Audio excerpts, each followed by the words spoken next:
Okay, so here's Mr. Sierra, and then we're going to start with some opening questions. So, how is your day going so far? It's blazing hot out there. It's like 95 degrees. It's only getting hotter. Okay, so how long have you been a teacher here at Freedom, and then what do you do on campus? This is my 9th year at Freedom High School. I teach AP Environmental Science. We also have the Falcon Perch Garden, where we are taking like classes outdoors, doing nature studies, stuff like that. Okay, and then so how familiar are you with the global energy situation currently? It seems like a lot of the world understands that renewable resources will run out, and they're already making that transition, getting ready for the next wave, like getting into renewable energy alternatives. Non-renewables are the renewables that will last us into the future, while some countries are really kind of stuck in the past, burning fossil fuels and trying to use them while they last. Okay, and then so what is the most common form of energy generation currently, and then why do you think that is? It really depends on which country. If you look at countries like France, gets about 80% of their energy from nuclear power. Germany's really into biofuel. They use biofuel at every gas station. Even China is surpassing the United States by investing in wind power and hydroelectric, whereas the United States still gets about 80% of our power from burning fossil fuel. Okay, so then so if there are any pros with the current energy situation, like here in America, what are they, and then why might that be?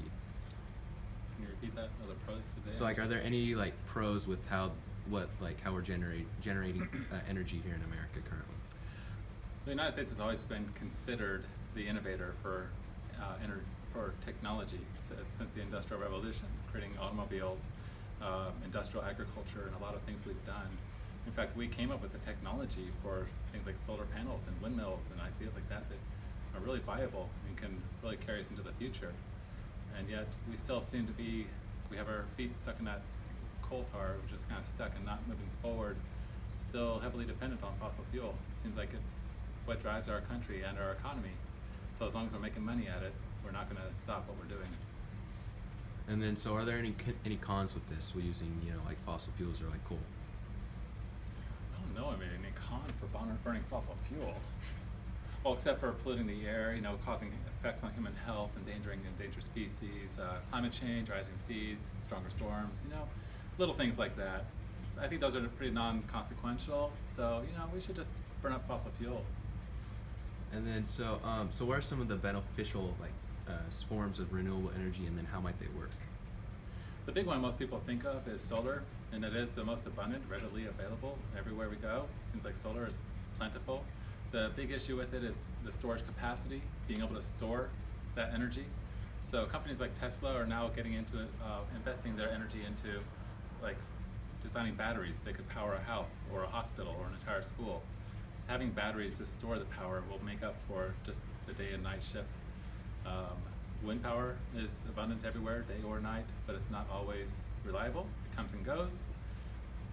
Hydroelectric has a lot of, actually hydroelectric is like the dominating renewable resource right now because it is very dependable, it's controlled. You can let the water flow, but then when we have droughts, we have a lack of water, and then the dams don't flow.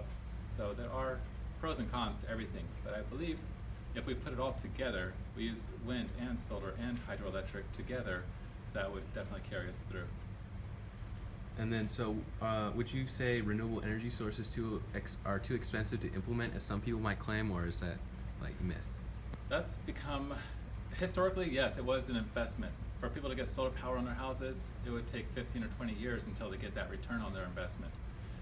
Windmills seem very expensive. They can cost $10 or $12 million to install.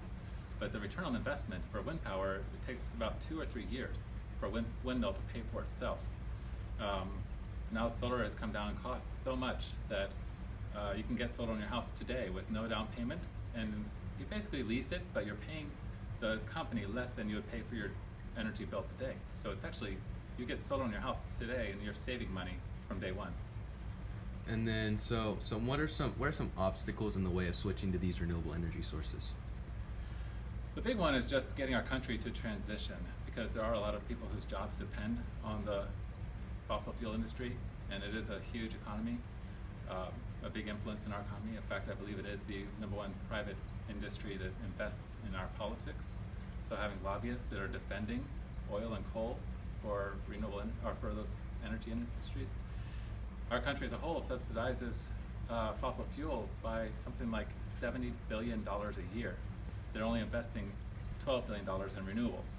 So we still have our priorities in the fossil fuel industry. We're not really taking it seriously, like it will run out, but we're just going to wait until it's gone before we switch over. I think that's like, we are not really thinking for the future. It's just short-term gain.